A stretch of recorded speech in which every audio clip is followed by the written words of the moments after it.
পৃথিৱীৰ অন্তৰ্ভাগৰ এটা topic discuss কৰিম সেইটো হৈছে আৰ্থকুৱেক ভূমিকম্প এতিয়া ভূমিকম্প মানেনো কি ভূমিকম্প মানে হৈছে একচুয়ালি প্ৰথম কথা শেকিং অফ দি আৰ্থ পৃথিৱী যেতিয়া কঁপি উঠে আনহাতে এইটো এটা নেচাৰেল ইভেন্ট হয় ইট অকাৰ্স নেচাৰেলি প্ৰাকৃতিকভাৱে হয় ই এটা প্ৰাকৃতিক দুৰ্যোগ হয় ইয়াত মানুহৰ কোনো হাত নাথাকে মানৱ সৃষ্ট নহয় it is not man made it is naturally caused গতিকে ই এটা নেচাৰেল ইভেন্ট আৰু এটা কথা যেতিয়া ভূমিকম্প হয় তেতিয়া কি হয় তেতিয়া হয় ৰিলিজ অফ এনাৰ্জি শক্তি যেতিয়া উৎপন্ন হয় শক্তিবোৰ এৰি দিয়ে পৃথিৱীৰ ভিতৰৰ পৰা গতিকে ভূমিকম্প এই শৰ্ট ইয়াৰ পৰা আমি ডেফিনেশনটো দিব পাৰো Definition to hoise earthquake is the shaking of the earth and is a natural event and it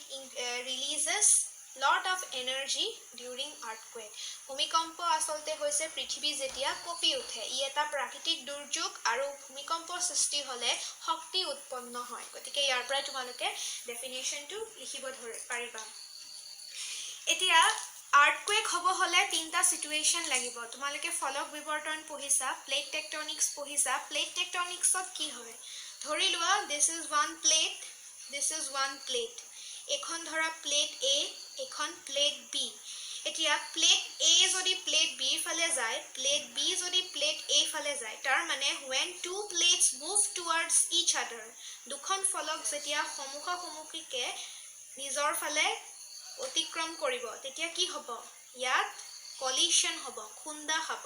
collision হোৱাৰ লগে লগে আইদাৰ প্লেট এ বি ৰ ওপৰত আহি যাব পাৰে প্লেট বি এ ৰ তলত আহি যাব পাৰে তেতিয়া কি হ'ব পাৰে আৰ্থকুৱেক সৃষ্টি হ'ব পাৰে আৰু এটা ৰিজনেবল কজ আছে ধৰি লোৱা এখন প্লেট এ এখন plate B this is plate A this is plate B যদি প্লেট এ বি ৰ পৰা আঁতৰি যায় প্লেট বি এ ৰ পৰা আঁতৰি যায় তাৰ মানে দুখন ফলক যেতিয়া আঁতৰা আঁতৰি বেলেগ দিশে গতি কৰিব when two plates starts moving away from each other away মানে ইয়াত মাজত কি হ'ব এতিয়া away গলে ইয়াত gap create হৈ যাব gap create হলে কি হ'ব interior of the earth ৰ পৰা যিবোৰ molten magma আছে সেইবোৰ ওলাই আহাৰ chance পাব এইবোৰ হৈ গলে কি হ'ব তেতিয়া খুব ধুনীয়া বহুত এনাৰ্জি ক্ৰিয়েট হ'ব বহুত তেতিয়া ফোৰ্স বা শক্তি উৎপন্ন হৈ তলৰ পৰা ওলাই আহিব গতিকে এই দুটা হৈছে এটা ৰিজনেবল কজ এতিয়া এই ৰিজনেবল কজটো ওপৰত বেস কৰি পেলে আমি কিছুমান ইভেন্টস হয় বা কিছুমান বস্তু বা স্থলাকৃতি গঠন হ'ব পাৰে ভূমিকম্পৰ ফলত কেতিয়াবা হয়তো কিছুমান যিবোৰ ড জেগা আছে যিবোৰ ডিপ